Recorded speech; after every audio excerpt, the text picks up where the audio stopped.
Hey, Rick, thanks for being on the show today, brother. I greatly appreciate you. My pleasure. It's any chance that we get to share our message is a win-win for everybody involved. Absolutely. Now, where are you coming to us from? Where are you at right now? So right now I live in Nashville. I relocated my family out here in 2008. I wanted to raise my kids in a location where manners weren't an option, and I wanted them raised in the church. And me growing up in the South, I knew this is where I wanted to be, and me being in music and the music business, Nashville was an ideal location. Plus, we don't have any state income tax, so I got to like that. You know what? Do you happen to be around Franklin? I do. I live in Nolensville. We attend church in Franklin, actually, a church of the city, but we live in Nolensville. It's 30 minutes south. It's still in Williamson County, number one county for schools. But yeah, Franklin, Brentwood, Nolensville, Cool Springs, that whole area. I've got a friend of mine who was in the record business and now he has his own nonprofit and does some things there. He's still in Franklin, and he's from my area, Dallas, Texas. We grew up Okay. together in Euless, and he has had nothing. He's like, man, you really need to move out here. It's really great. I was just actually in your area. I was down in Addison last weekend doing a workshop for Linda Septian, who is a amazing vocal coach and performance coach in that area. So yeah, so we get back and forth. But hey, you guys don't have state income tax either, so you're in a good place. Yeah, we are. We are. I hear all these horror stories of other people, but now our property taxes sometime I think make up for it. Okay. For you it does, for us it doesn't. So there we go. Well, good. So now let's dig in. Tell me a little bit, like where you grew up, where you were Sure. born. Give me some little background. So I'm 51 years old as we're recording this. I was born in 1967 to a 16-year-old mother and an 18-year-old father. It was a planned pregnancy, believe it or not. My mom says that she wanted to get pregnant with me so that she could get away from her mother, but that's for a whole another podcast episode with her as your guest. But so I had very young parents. I was born May 4th, 1967. My sister was born April 4th, 1968. My brother was born November 29th, 1969. And then my dad went to the Vietnam War. So when he came back, they separated. So I was born in Northern California, lived in Northern California, part-time with my dad, part-time with my grandparents, as my mom ended up dating Paul Anka's drummer at the time, and they relocated to Muscle Shoals, Alabama. And soon after that, we were sent out to live with her. That was the whole plan, is she would come out to Alabama, get set up. That's where we would go. By the time we got there, she was already out of the relationship with the guy that she went out there with. So basically I was raised and grew up in Alabama in the South, primarily with a single mother. Ended up having one stepdad as part of that and a few uncles, as we called them. But yeah, so that's pretty much where I was born in California, raised in Alabama, went back to California when I was 17. And that's gotten a little bit of trouble. And it was after getting sober that I started growing up. I always tell people I didn't really start growing up till I was in my 20s. Yeah, it's interesting. My story is very similar in the sense it took me except 41 years. Okay. Once I call it was my BS time period. Yes, and we all have that. It's like I always tell people, I say, I had a couple different bottoms that I had to hit. I had to hit one bottom to get sober and another bottom to realize that I needed to change who I was on the inside, or I would continue to do things, whether I was drinking or not. If you're still an a-hole, you're still an a-hole. If you're still a liar and a cheater and a thief, the only difference is you're not drinking or using. You better fix that. And God had a real interesting way of humbling me. It usually ended up with jail. Yeah. Yeah. I think that's the way he uses a lot of people. That's the way it works for me, and the Yeah. way it did work for me. So tell me more about that. How did the alcoholism, how did Sure. that come about? I mean, what led So, into that lifestyle? yeah, I think that, I went to 3 different high schools because we moved around so much. So my sophomore year in Alabama, the Christians and the jocks took me in. So I went to church and I played sports. Junior year, same exact situation. It was my senior year when I ended up leaving Alabama to go live with my dad. Now, I had not been in communication with my father from like 7 to 17. You know, it was a long time. My mom, and this is, I don't want to go into too much detail because this is pretty much her story, not mine to share, but there was a reason that she had kept my dad from us. And part of the fear which she shared is she thought that, you know, we would leave her and go live with him. So that's her thing that she dealt with. But when I was 17, I needed to leave Alabama. I needed to go live with my dad. I needed a change of environment. I was starting to get in trouble. And when I moved out to California my senior year, the Stoners is who took me in at that high school. I had a brother. My dad had married a lady with 6 kids. I had a brother. I don't know if you call him stepbrother. Yeah, stepbrother David, who was about a year younger than me. He was super excited to show all his friends his brother from Alabama with the weird accent. And, you know, he hung around with the kids that were smoking pot and drinking. And I really got into that. And then when I was 18, they took me to a strip bar for my 18th birthday, and I was in heaven.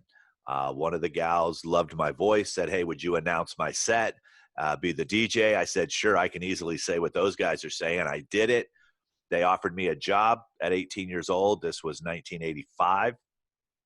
And I'm like, wow, I'm 18 years old. I'm being paid to work around naked women. This is the life. You know, I don't need to go to college. Heck, I quit high school. I didn't even finish high school at that time. I realized I had a job. You know, why did I need to finish high school? And my dad was like, you don't want to go there. You don't want to be in that situation. And I'd only really known my dad for about a year. I'm like, well, what does he know? You know, by that time I was that 18-year-old kid with all the answers. And I ended up taking that job. And one of the girls, I started dating one of the strippers, and she absolutely broke my heart. That lasted for a few weeks. And someone came and introduced me to cocaine, said, try this, it'll make you feel better. I tried it. It didn't work. So they said, well, what we should do is probably cook it up and to crack rock cocaine. They did. They gave me a hit off a little glass pipe. I took a hit off that pipe, and I chased that high for the next 3.5, almost 4 years. I took myself to places that I can't imagine anyone ever having to go through. It was a very trying time in my life. It was in the 80s, hair bands, living in Hollywood. So I'm DJing at the strip club. Then I decided that I've always had an entrepreneurial mindset. So I'm like, okay, if the guys in the rock bands like the drugs and the girls, why don't I sell them both? So I became a dealer. And it was quite profitable, and I never had to pay for my own stuff. So that means the more that I sold, the more that I smoked. And by the time it was all said and done on April 4th, 1989, I weighed 118 pounds. I had an addiction of about 7 grams a day of cooking rock cocaine. I looked like death worn over. And for whatever reason, John, it was interesting. I walked by and saw a mirror in my house, and I looked back at myself, and I looked like death. And for whatever reason, I saw myself that day, and I started crying, and I got on my knees, and I'm like, God, let me die and not wake up. You know, I was too scared to put a gun to my head. I should have been dead with the amount of drugs that I was doing, but for whatever reason, that wasn't working. And I was just sick and tired of being sick and tired, which is a cliche that's tossed around recovery rooms a lot, but that's really how I felt. And I had found Christ as a teenager, but by no means was I living that Christian life. So I thought, okay, maybe he'll be disappointed enough in me that he'll take me out. And I asked him, let me go to sleep and not wake up. And I woke up the next day and have not had a craving since cocaine since that day. I have not used drugs since that day. I never felt that I had a drinking problem though, because I used to drink so I could drive because I was so high on coke. It's a weird thing. I had to drink so I could drive, but that was kind of the situation that I was in. So I never thought that I had a drinking problem, but I knew that I wanted to get sober. I walked to my dad's house. I left everything behind, all the material possessions. And I went to my dad's house and I knocked on the door. My dad hadn't seen me in a few years, you know, and I showed up and I said, I need help. And he's like, nope. I'm not going to let. And by the way, when I was walking all those miles to his house, playing it over in my head, that wasn't the answer I thought that I was going to get. Yeah. But what he said was, he says, I can't trust you. He says, drug addicts can't be trusted. And with your brothers and sisters in the house, we can't have you here. And I said, I need help. I'm willing to do whatever it takes. And my stepbrother had been in some trouble. So I had been around some recovery programs trying to help him. I said, look, I'll go to AA. I'll do whatever it takes. And that's what I started doing. You know, I went and I got sober and I started attending meetings, started working with a sponsor. 6 months later, I ended up on the radio. I got my dream job. I'd always wanted to be on the radio. I got my GED. I finished school. Everything was going fantastic. Got my first full-time radio gig as an announcer in Santa Barbara, California. My sponsor said, go there and find meetings. There's great recovery. And I got there at 24 years old, sober, on the radio with 2 colleges in a beach town. So I didn't find the meetings. I ended up finding the bars. And my first night drinking, I ended up getting a DUI, which once again was pretty interesting because where I got pulled over was right in front of what's called the Aaa Club, where they host AA meetings. So I found the Aaa Club. I just found it the wrong way. Chalked that up to bad luck. Ended up getting another DUI and then another. I got 3 DUIs in 1 month. The town is so small in Santa Barbara, the same cop who gave me my first one gave me my third one. And that's when I said, okay, this is God trying to tell me something. So I had to turn myself into jail to do 17 days on that particular offense. And on March 17th, which happens to be St. Patty's Day, one of the biggest drinking holidays in the world, 1992, that's my sober birthday. So as of now, I have been sober for over half my life. And it still didn't get any better. And we can talk more about that, but I want to give you a chance to chime in here and ask any questions. But I wasn't done being tested by the Lord yet. I wasn't done getting humble, and that came in sobriety. You know, and I love the story, dude, because I think so many people, it's in addiction. A lot of people don't understand addiction, right? It's especially those people that haven't been an addict. Sure. They don't get it that, oh, can't you just snap out of it? What's the big deal? Just make a decision and move on. And it's not nearly that easy. I mean, I struggled with alcohol for many, many years, for 30 years. And it's like, I know enough to know that I still have to be on guard. I still have to be careful because of, I could screw up again, one little mistake. Sure. That's all it would take. And I'd be back in the bars, drunk by myself, messing up my family, screwing up my life. And it's just one of those things where you said it, it's that season of life. It's the prodigal son story more than just once, right? Right. That's exactly what it is. Yeah. And what people tend to not understand, and if you're dealing with someone in your family who has addiction, a lot of the reasons why I share my story is I tell people your past doesn't define your future if you don't want it to. It's like, how could I go from living homeless on the streets, strung out on crack cocaine, to launching one of the biggest music superstars in the world? And we'll talk more about that here in just a little bit. But it was one of those things where I didn't realize I had a problem. I thought that drugs and the alcohol were the problem. But what happened is after I got sober, I kept getting in trouble. So obviously that wasn't the problem. See, I always thought that I was a pretty smart guy. I said, okay, here's the deal. If I'm not drinking and using drugs anymore, I definitely can drive, even if I have a suspended driver's license, because I only got pulled over when I was drinking. So I validated this story in my head, and I got pulled over for a taillight that was out. So I violated probation by driving on a suspended license. They put the little ankle monitor on me for 30 days. I'm like, okay, no big deal. Then I said, okay, why don't I switch to a motorcycle? I never see motorcycles getting pulled over. So I switched to a motorcycle and got pulled over on the motorcycle and violated my probation a second time. And they put me back on the ankle bracelet. And did another 30 days having to do this. So I was like, I guess I felt that I was just better than everyone else and that the rules didn't apply to me. So after I got pulled over a third time driving on a suspended license, I found a judge that didn't feel as confident about me as I felt about me and said, look, he says, you just don't understand. The law is the law and no one's better than the law. And he sentenced me to 11 months in jail for violating my probation. And I'm like, okay, there's no way I'm getting out of this one. So they gave me a date for me to turn myself into jail. Now, don't laugh, but my on-air name, my radio name was Ricky Suave. It wasn't my real name, Rick Barker. So not many people knew that Richard Barker and Ricky Suave were the same guy. So when it came time to turn myself in, I chose not to do so. So a warrant was issued for for me. I went down to San Diego, thought that I would get a job there. Had a guy run a background test. Said, "Dude, you know there's a warrant out for your arrest in Santa Barbara." I said, "Yeah, but," he goes, "we can't hire you with a warrant out for your arrest." So I went back to Santa Barbara, and for 3 months I was on the radio every single day with a warrant out for my arrest. It was paranoia, driving around, looking in the rear view, always knowing that if the lights ever came on, I was gone. There was no getting out of it this time. So in Santa Barbara, it's the sheriff's department that issues the warrants, not the police department. So I'm playing in charity basketball games with the police department, the fire department, my buddy who's a cop showing up at the station a couple times a week. We're having coffee. So one day he happens to be there in the morning at 6:30 in the morning. This is October of 1995.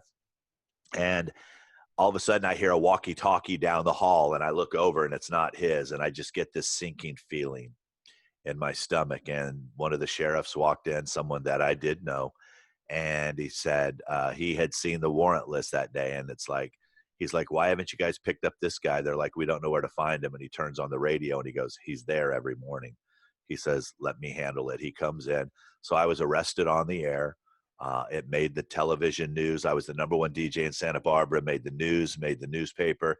The first couple days in jail, after I was done blaming everyone else and realized that I had put myself in there, is when my life really changed. I started attending AA meetings inside the jail. I knew I wasn't getting out for a little while. I met my sponsor in the jail, and in January, I was eligible for work furlough, where I could leave during the day, but I had to turn myself back into the jail every night to stay at the jail. But I had to have a job, and they wouldn't let me have a job as a radio announcer, and that's what my craft was. So one of the most humbling experiences, John, that's ever happened to me is one of my old bosses reached out and he says, "What can I do?" I said, "David," I said, "I need a job." His name's David Perry. He's a very special person to me. He said, "Rick," he says, "I don't have one, but I'll create one." So I went from being the number one DJ to actually answering the phones and making phone calls for the DJs who were number 2 and number 3. They are the ones who had replaced me when I left that station to launch this. It was the most humbling job. Uh, I had a friend drop a bicycle off at the jail, so I rode a bike down to work. I would get there, I would answer phones. I rode the bike back up the hill to turn myself in every day. And in February, I was eligible for sheriff's parole because I had done well. There was a crowding issue. They wanted to release some stuff. I wasn't a threat to them, and they allowed me the opportunity to register and try to qualify for sheriff's parole. It ended up happening, so I was released February. And the first call I made was to my AA sponsor. I said, "Rodney," I said, everybody thought I'd be calling a girl. You've been in jail for 4 months, you're calling a girl. No, I called my sponsor. He invited me to his home for a home cooked meal with his wife and his 2 daughters. And he had reached out. He said, "Hey, you played soccer growing up, right?" I said, "Yeah." He says, "Well, Lindsay's team needs a coach. They've run off 3 coaches. They're in last place. It's only 3 games." He said they call themselves the Miss Americas. That's what they think about themselves. They were 12 and 13-year-old little girls. And what they didn't realize is that I needed the Miss Americas to build my own self-esteem as much as the Miss Americas needed Rick. What I did not realize was that this was God preparing me for something much bigger. So as I get with the Miss Americas, we clicked for whatever reason. We went from last place to 3rd place, ended up making the tournament. We spent all summer together. And then I was invited to coach a girls' high school soccer team who'd never had a winning season. I took the job. We had a winning season the first year. I learned, I don't know if it's a blessing or a curse, but I speak teenage female. I learned the difference between a 13 and an 18-year-old female is about 20 years. It's not 5 years. There is no middle ground with girls. It's either the lowest of the lows, the highest of the highs. And what that was God preparing me for Taylor Swift, because there was going to be a time when I was going to get the opportunity to work with Taylor and help set the foundation that would go on and end up changing millions of people's lives by having the ability to help mold her early on in her career and work with her. And that's kind of where we are now. I met my wife. I had kids. I know we're talking about the father effect here, but ultimately I met my wife at a meeting. She's also sober. We ended up having children. I have a 14-year-old son and a 16-year-old daughter who are little rock stars, and they're great kids. And the nervousness that I felt was, how do I be a dad when I never really grew up with a dad? How do I know how to do that? So once again, let me let you in here, because as you can tell, I can talk for a long time. So Dude, jump in at any time, John. I love it, brother. I love it. What a stinking story, bro. Everybody's like, dude, that's like a movie. I'm like, we'll call it From the Ghetto to Music Row. There's the title. Yeah, you definitely got a few books in you, I think. I do. So before we get, because obviously I do want to get to the Taylor Swift story and how that all came about. But before we get there, so one of the things with the addiction piece, and when we interviewed John Eldridge for the film, he made me understand and realize so much. And one of the things that he talked about, he said, John, so much of the time we want to pour medication. We want to medicate this addiction, right? And he talks about it, and I'm paraphrasing, but he says, we can continue to medicate the addiction all we want. Right. But until we get to the root of why you're addicted, what is the root cause of that? Why are you medicating? Right. We're going to continue to be addicts for the rest of our lives. You're absolutely correct. And so was there something there that you came to understand, or have come to understand, of why you were doing that? Is there a root there that came? No, for me, it was, if alcohol is the problem and I've eliminated that. And so, like I said, I didn't want to drink anymore because I felt that one day I would get so drunk, someone might offer me cocaine and I could do cocaine again. So I never felt that I had a drinking problem. But for someone who gets 3 DUIs in a month, that's a problem. Normal people don't decide to get behind the wheel of a car after they've been drinking.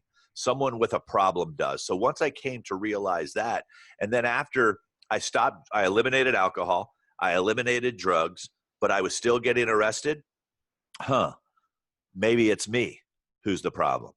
At some point you've got to take a look at yourself. I always tell people, if you meet 3 assholes in a day, it's probably you, because there's just something that goes on, that it wasn't until I realized that unless I changed how I thought, unless I changed how I treated people, unless I changed internally, took that internal change. That's why I'm so involved with Celebrate Recovery. It's a 12-step program based on the Bible principles. I'm also involved with another Bible-based recovery program called Regeneration.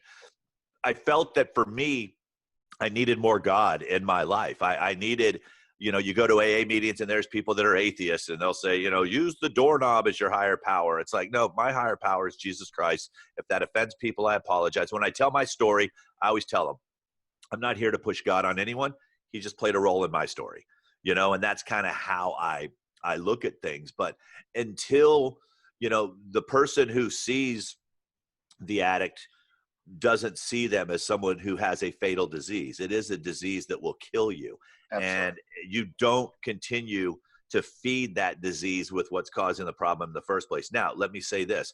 There are some chemical imbalances. There are some mental disorders that you do need medication in order to make you right. So I'm not anti-opposed.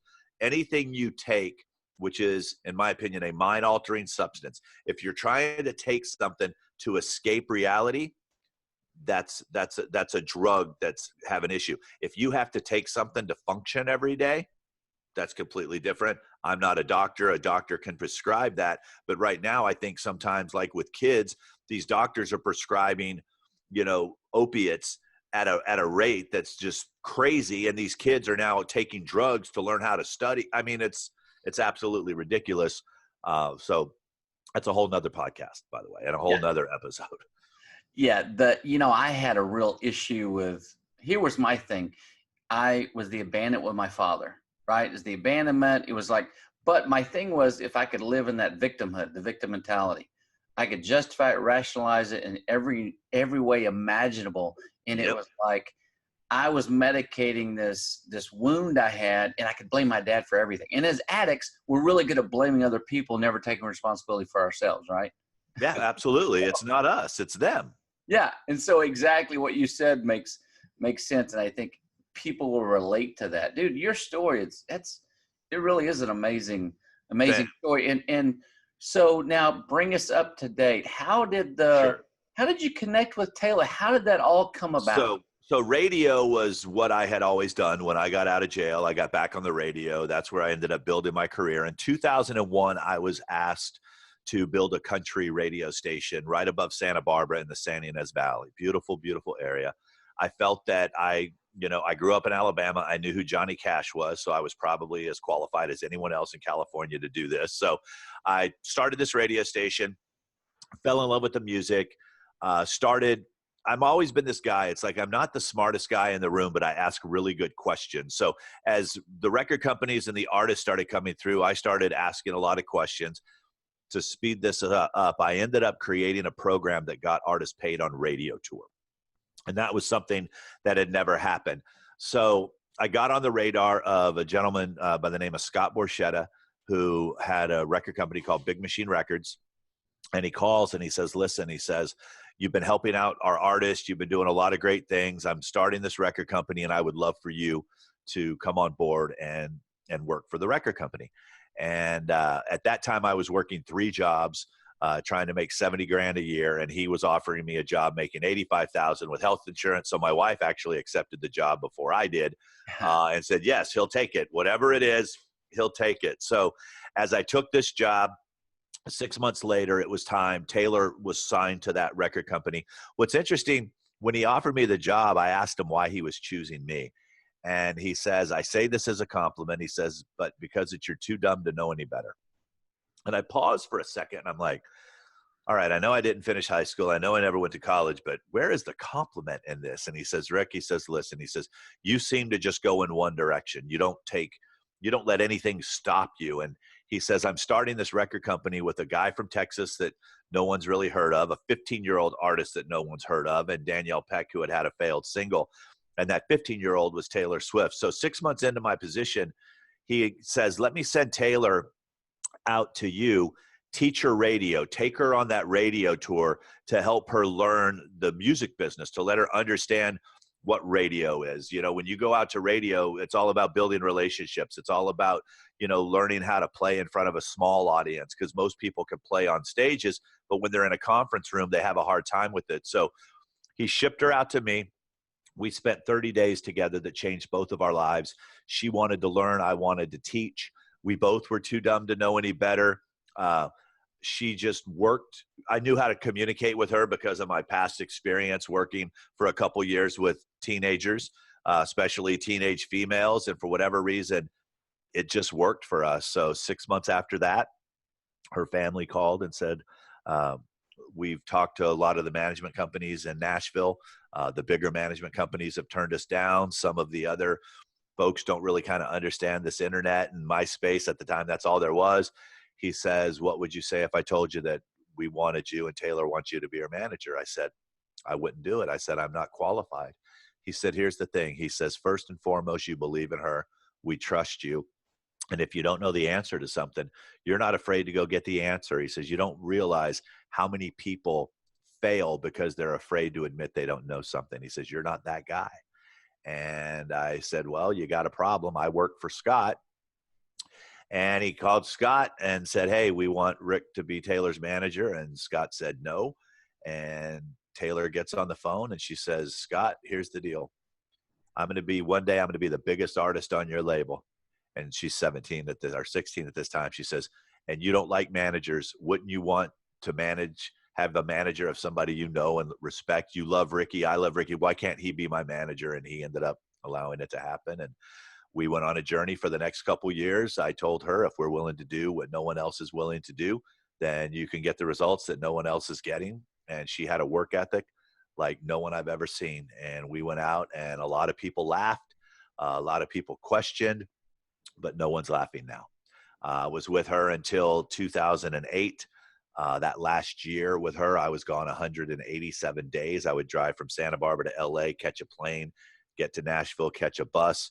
We would tour for 3 days. I would come back home, be home with my family for 2 days and do it again.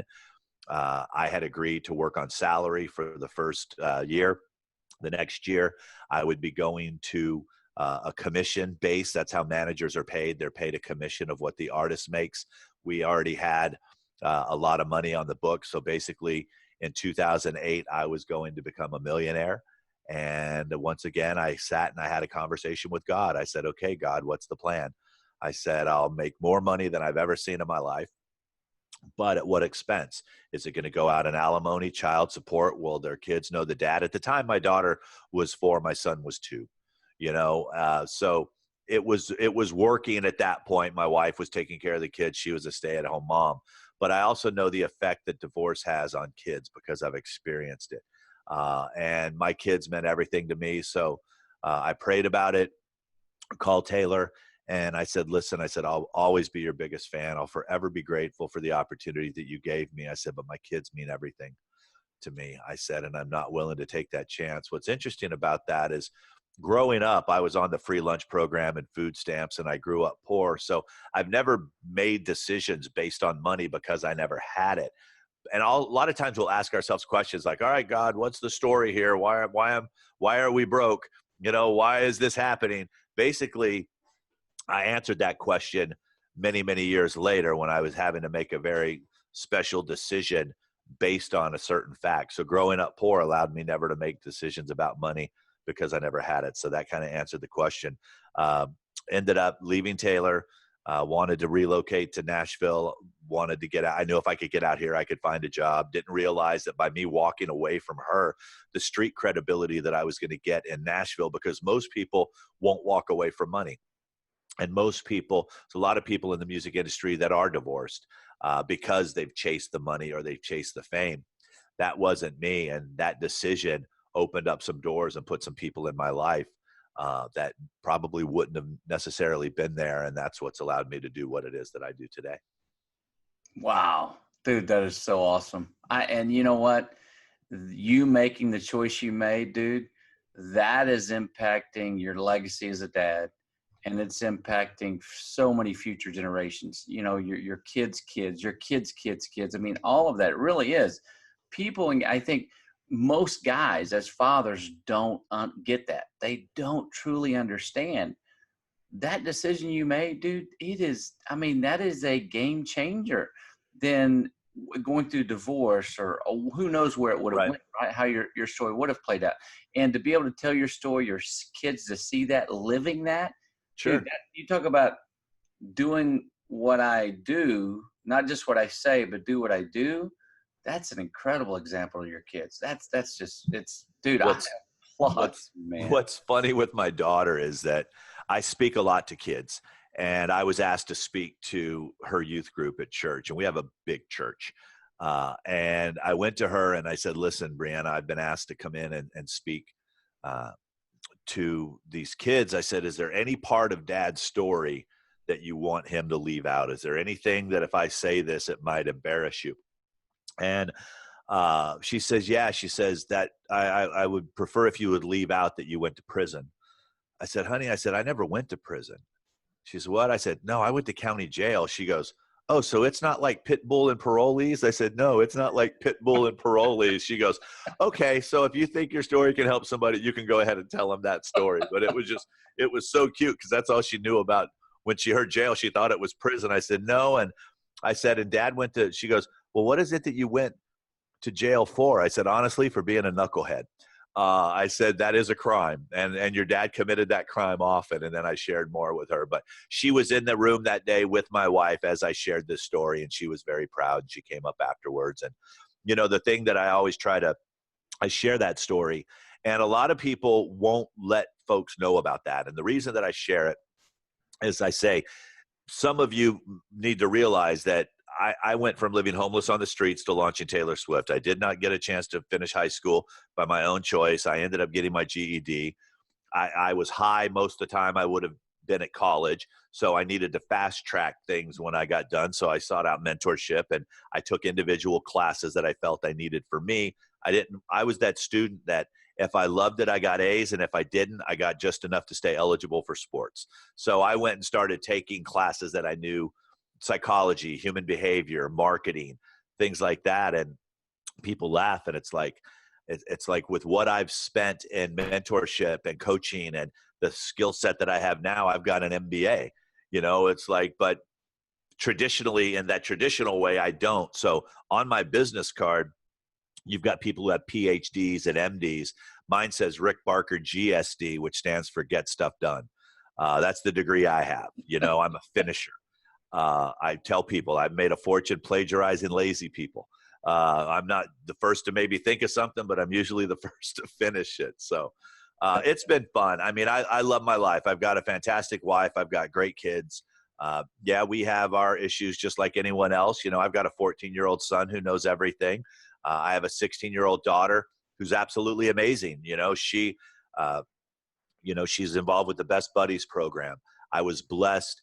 She invites the special needs kids to the dances because they won't get invited. When she was the homecoming princess, she had a special needs boy escort her out.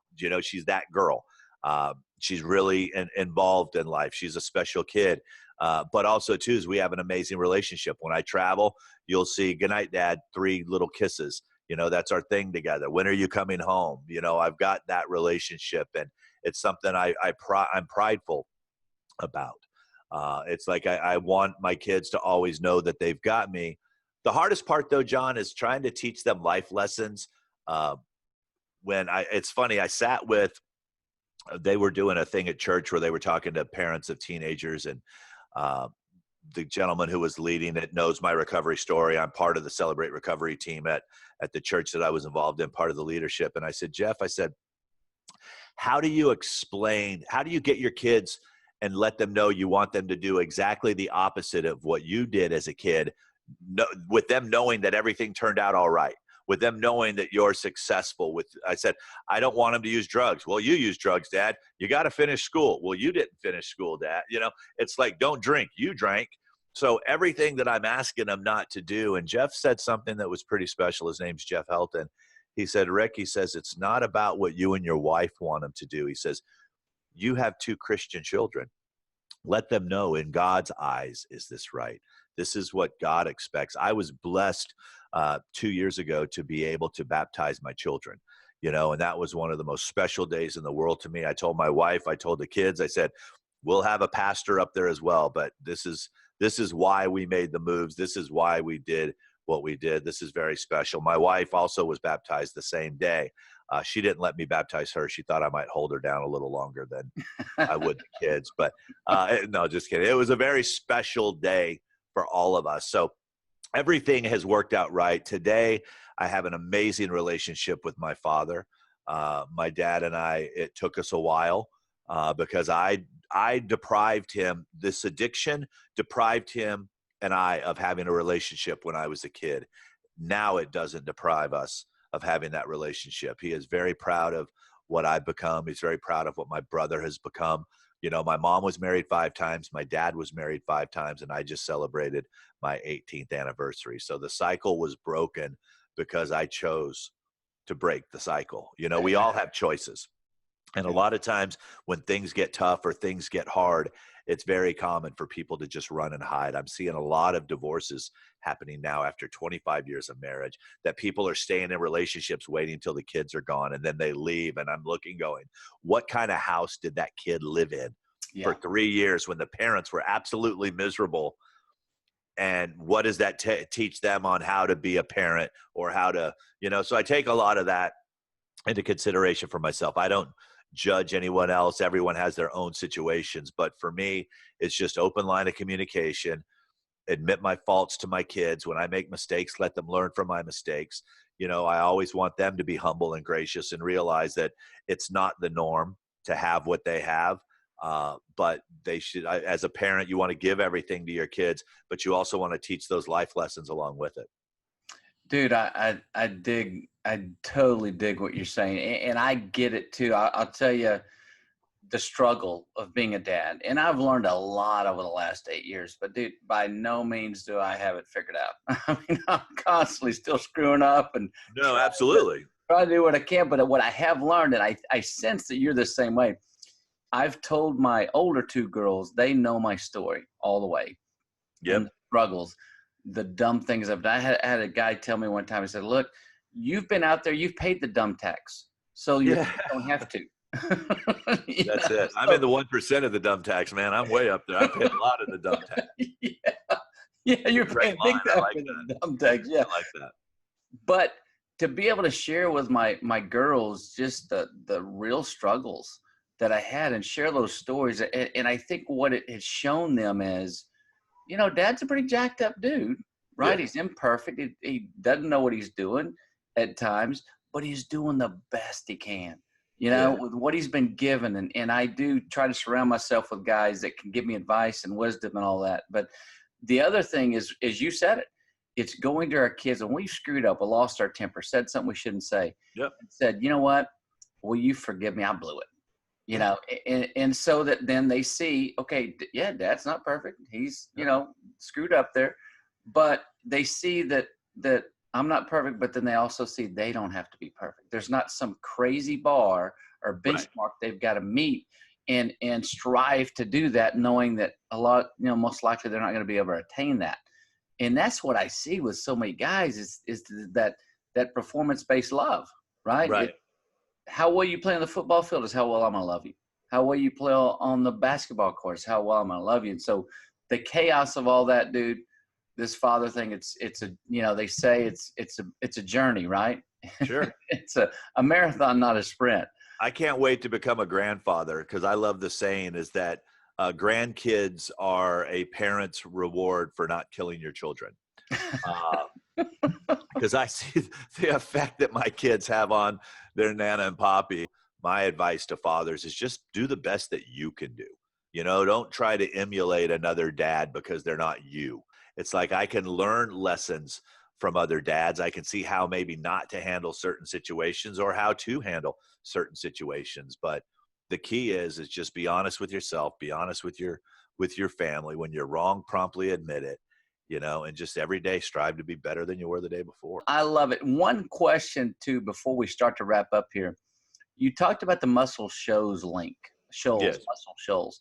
And I just happened to see the old, I think it was a documentary or something. Yeah, the documentary on Netflix is fantastic. Yeah. And so being down there at an early age, did that what kind of hook you with? I don't know that it hooked me. There's pictures of me wearing headphones when I was 2 years old being used to go to sleep. I've always loved music, but I never had the talent to play. I always, I'm a great promoter. I couldn't afford lessons, but also my learning isn't sitting down doing the same thing over and over and over again. That's just not how I'm wired. What's interesting about that documentary is the gentleman that my mom was dating that brought us to Muscle Shoals, Alabama. He is thanked at the end in the credits. His name's Roger Clark. He was a drummer, and he was part of that whole Muscle Shoals music scene, but also Fame Recording Studio, which is what that was based around a lot, Rick Hall and Fame Recording Studio. That was one of my first jobs, sweeping up at Fame Recording Studio. I went to high school with Rick's kids. So yeah, I'm very familiar with that whole area. I don't know if subconsciously it ended up having an impact on me, but radio is what I've always wanted to do from a young age.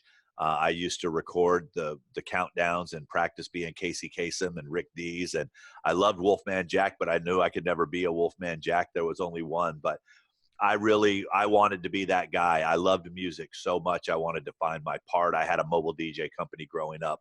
That was one of my first instances with seeing the effect that music had on people. And I knew the effect it had on me. So I think that's where I wanted to go into that field. Dude, the Wolfman Jack, that brings back some memories now. Yeah, there you go.